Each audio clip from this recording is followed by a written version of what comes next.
పేదవాడి పక్షాన నిలబడతాం, ప్రజా గొంతుకై నినదిస్తాం. వాయిస్ ఆఫ్ వాయిస్లెస్, తెలుగువారి మనస్సాక్షి సాక్షి టీవీ. సాక్షి టీవీ ప్రసారాల కోసం మీ స్థానిక కేబుల్ ఆపరేటర్ను వెంటనే సంప్రదించండి.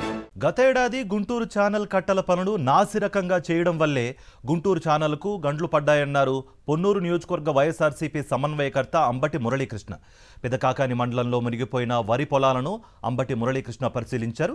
గుంటూరు ఛానల్ కట్టలు తెగడం వల్ల రైతులు తీవ్రంగా నష్టపోయారని, ప్రభుత్వం ఎకరానికి 10,000 రూపాయలు తక్షణ ఆర్థిక సాయం చేయాలన్నారు.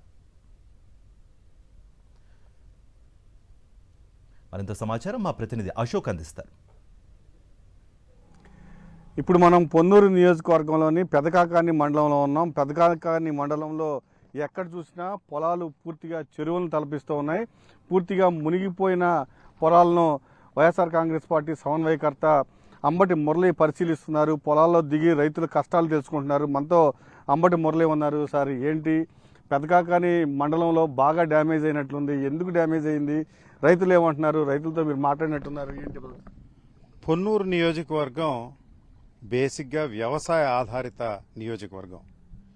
ఈ నియోజకవర్గంలో కాకాని మండలంలో గుంటూరు ఛానల్ అంటే నాణ్యత లేని పనులు చేయడం వల్ల, అంటే క్రితం సంవత్సరమే గుంటూరు ఛానల్కి గండిపడి వేలాది ఎకరాలు మునిగిపోయాయి. అప్పటి నుంచి రైతులు ఎంతో భయపడుతూ ఉన్నారు.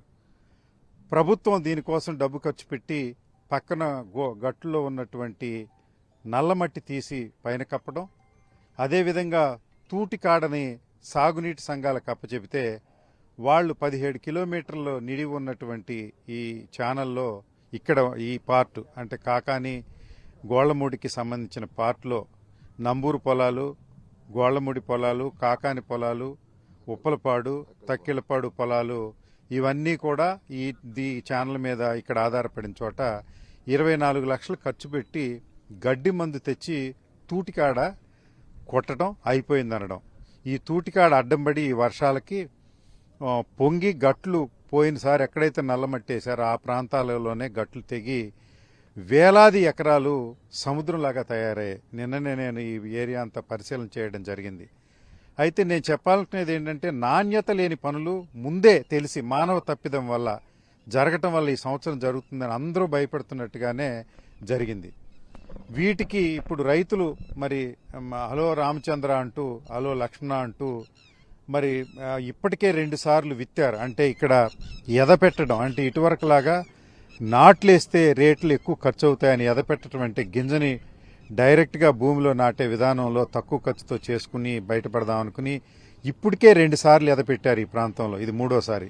ఈ 3వసారి ఎదపెట్టడం మరి ఎంత కష్టసాధ్యమైన పనో. మరి వాటర్ చూస్తే ప్రతి పొలంలో ఉంది. ఒక వారం రోజులుంటే రేపు ఎల్లుండి వర్షాలు పడకుంటే మరి బంగాళాఖాతంలో వాయుగుండం అంటున్నారు.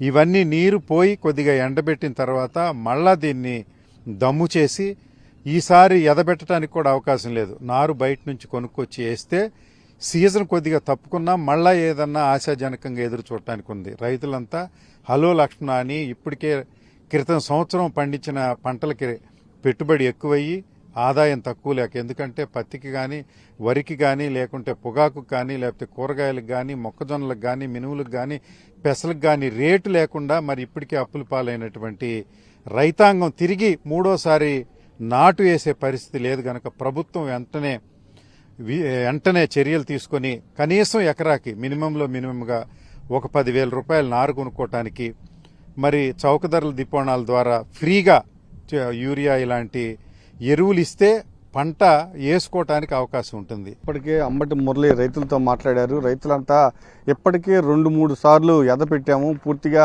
ప్రతిసారి 10,000 ఖర్చు అయింది, ఇప్పటికే 3 పదులు 30,000 ఖర్చు అయింది, ఇంకా తట్టుకునే పరిస్థితి లేదు. ప్రభుత్వం ఖచ్చితంగా వెంటనే తక్షణ సాయం కింద 10,000 ఇస్తే నాటు వేసుకునే పరిస్థితి, దాంతోపాటుగా ఎరువులు కూడా ఫ్రీగా ఇవ్వాలని కూడా మురళి డిమాండ్ చేస్తున్నారు. రైతులు కూడా అదే కోరుకుంటున్నారు.